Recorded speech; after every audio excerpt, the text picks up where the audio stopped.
अयोध्या में दोबारा राम लल्ला जो है विराजमान होने वाले हैं। पूरे देश और विदेश में हर्ष और उल्लास का माहौल है। हम आए हैं हनुमानगढ़ी में। हनुमानगढ़ी में हम बात करते हैं यहाँ के महंत राजूदास जी से।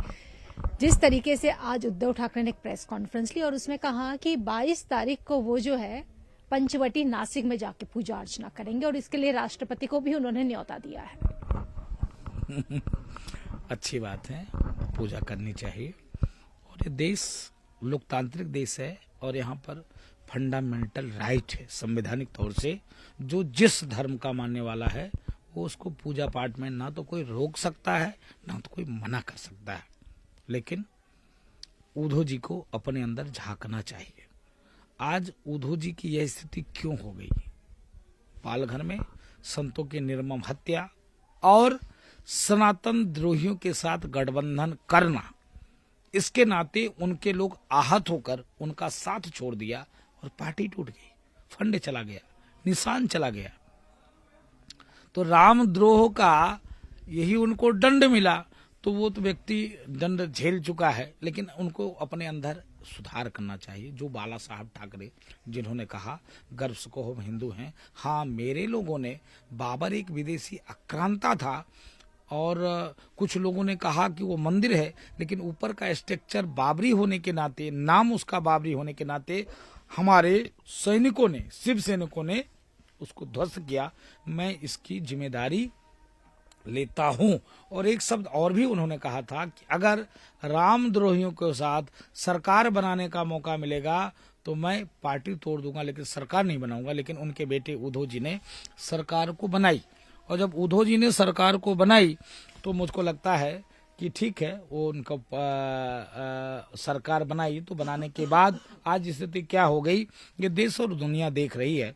मुझको लगता है कि जब वो उस कार्यक्रम में शामिल हो रहे हैं, चाहे वो कार्यक्रम करना चाह रहे हैं, चाहे उन्होंने राष्ट्रपति जी को निमंत्रण दिया है, न्योता दिया है, तो मुझको लगता है कि अब राष्ट्रपति महोदया के ऊपर है। बाकी रही कि जब वो पूजन करना चाहते हैं तो करना चाहिए। इसके अलावा स्टैलिन और नीतीश कुमार का कहना है कि वो इसमें आएंगे, लेकिन जो है मायावती और अखिलेश सिंह यादव का कहना है कि वो नहीं आएंगे। स्टैलिन को तो आना ही नहीं चाहिए। जो कहा सनातन उन्मूलन करके कार्यक्रम चलाए। मेरा विषय ये है कि जहां पर 140 करोड़ देशवासी रहते हो, जहां सर्वधर्म सद्भाव की बात होती हो, जहां गंगा जमुनी तहजीब की बात होता हो, जहां पर हर वर्ण, हर संप्रदाय, हर मत मतांतर के मानने वाले अपने अपने तरीके से स्वतंत्र रूप से पूजा पाठ करते हो, वहां ये कहा जाए सनातन उन्मूलन करके कार्यक्रम चला जाए, सनातन कोरोना है, डेंगू है, मलेरिया है, टाइफाइड कहा जाए, तो वो क्या करने आएंगे? उनको आना भी नहीं चाहिए। विरोध करेंगे और जोर विरोध करेंगे, जूते की माला से स्वागत करेंगे। हम लोग घुसने नहीं देंगे अयोध्या में ऐसे लोगों को, राक्षसों को। वो आकर जैसे पहले साधु संत ऋषि मुनि महात्मा हवन करते थे तो राक्षस लोग आकर हड्डी गिरा देते थे, वैसे ये क्या हड्डी गिराने आएंगे क्या? राक्षसी प्रवृत्ति वाले, तामसी प्रवृत्ति वाले का क्या काम है? रही बात बहन जी का, रही बात अखिलेश जी का, तो मुझको लगता है अखिलेश जी की स्थिति बहुत खराब है। अखिलेश जी बहुत दयनीय स्थिति में। समाजवादी पार्टी ही कुछ दिन में टूट जाएगी। समाजवादी पार्टी इसलिए टूट जाएगी कि समाजवादी पार्टी में धर्म विद्रोही कार्यक्रम होने लगा है।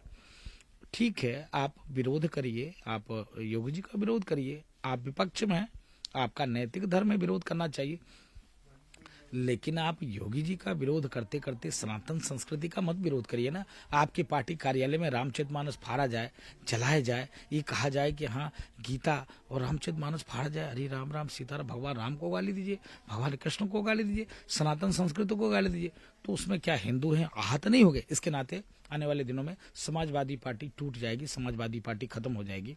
अखिलेश जी का हाल बहुत खराब है। वो न आगे निकल पा रहे, न बोल पा रहे, न हंस पा रहे, न रो पा रहे।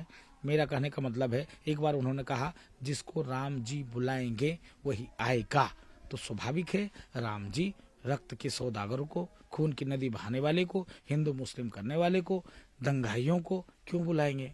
क्यों यहाँ दंगा फैलाना है क्या? दंगा फैलाने के लिए आएंगे क्या? तो इसके नाते मुझको लगता है कि उनको राम जी नहीं बुलाने वाले। इसके अलावा जो पश्चिम बंगाल में हुआ पालघर पार्ट 2, उसके ऊपर क्या कहेंगे आप? दुर्भाग्य की बात है कि मैंने झेला है वहां जाकर। मैं गया था पश्चिम बंगाल, जैसे मैं गया तो वहां के पूज्य संतों ने कहा एक धार्मिक कार्यक्रम था और एक कुछ दूरी पे एक संतों की हत्या हुई थी। इसके नाते दोनों कार्यक्रम को लेकर मैं गया था, लेकिन मैंने सोचा पहले जो धार्मिक कार्यक्रम है उस पर हो लिया जाए। तो मैं जैसे मंच पे जाने का प्रयास किया तो जो मेरे साथ वहाँ के बंगाल के लोकल के जो पूज्य संत थे उन्होंने कहा मंच पे न चढ़वे, बम न खावे, न जावे। तो मैं समझ नहीं पाया। मैंने कहा क्या कर रहे हैं? बोले कुछ नहीं कर रहे हैं। फिर जैसे मैं मंच पे चढ़ा, जैसे मैंने बोला भारत माता की जय, जय जय श्री राम, तब तक एक सामने से आके पाकिस्तान का झंडा लहराने लगा। हमने कहा बताओ हिंदुस्तान में पाकिस्तान का झंडा का कौन काम भाई? ये पाकिस्तान का झंडा लहराने वाले कौन है? उतने ही देर में प्याज से और अंडे से हमला हो गया। कई लोग की गिरफ्तारी भी हुई थी उसमें, कई लोग बंद भी हुए थे, FIR भी दर्ज हुआ था। तो वहां शुद्ध रूप से ममता बनर्जी जी ने जिस प्रकार से वहां पर माहौल क्रिएट कर दिया है धर्मद्रोही। अगर वहां आप कोई भी अनुष्ठान करते हो तो वहां के लोकल के जो TMC के गुंडे जो मुसलमान है नहीं होने देते, तो वहां की स्थिति हिंदुओं की खराब है। वहां मकर संक्रांति के पावन पर्व पर देश और दुनिया से कई लाख सनातनी राम भक्त वहां पहुंचते हैं, भगवत प्रेमी पहुंचते हैं, उसमें लाखों साधु संत भी पहुंचते हैं।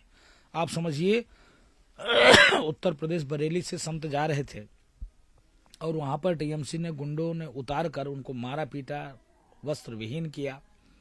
मैं पूछना चाहता हूं आदि शंकराचार्य के धर्मदंड के लेकर चलने वाले अभिमुक्तेश्वरानंद जी से, क्या आपने, आपकी जो कंपनी है उस कंपनी की वो एक सदस्य है, क्या आपने बताया कि पश्चिम बंगाल में हिंदुओं के साथ ये दुर्व्यवहार हो रहा है, सन्यासी साधु मारे गए, पीटे गए? वो तो संजोग बहुत बढ़िया था कि वहाँ BJP के एक नेता पहुंच गए, उनको रेस्क्यू करके बचा लिया, नहीं तो पालघर ही हो ही जाता जिस प्रकार से पीट रहे वीडियो में मैंने देखा है। तो दुर्भाग्य की बात है, अभी भी वक्त है। ममता बनर्जी जी लगातार सवाल खड़े करते हैं राम जन्मभूमि पर। तो मैं पूछना चाहता हूँ क्या पश्चिम बंगाल हिंदुस्तान में नहीं? क्या पश्चिम बंगाल में हिंदुओं को रहने का अधिकार नहीं है? क्या पश्चिम बंगाल में साधु संतों का जाने का अधिकार नहीं है? क्या इस पर जवाब उनको देना पड़ेगा। बहुत बहुत धन्यवाद, आप आई और आप अपने कैमरा और चैनल के माध्यम से अयोध्या डेवलपमेंट, अयोध्या विकास, अयोध्या कैसे बढ़ रही है, अयोध्या कैसे सज रही है, अयोध्या कैसे संभल रही है, कैसा एयरपोर्ट, कैसा रेलवे स्टेशन, कैसा बस अड्डा, इस तैयारी जो चल रही है उसको आप देश और दुनिया तक दिखाएंगे। इसके नाते आपको ढेर सारा आशीर्वाद, ढेर सारा सुने।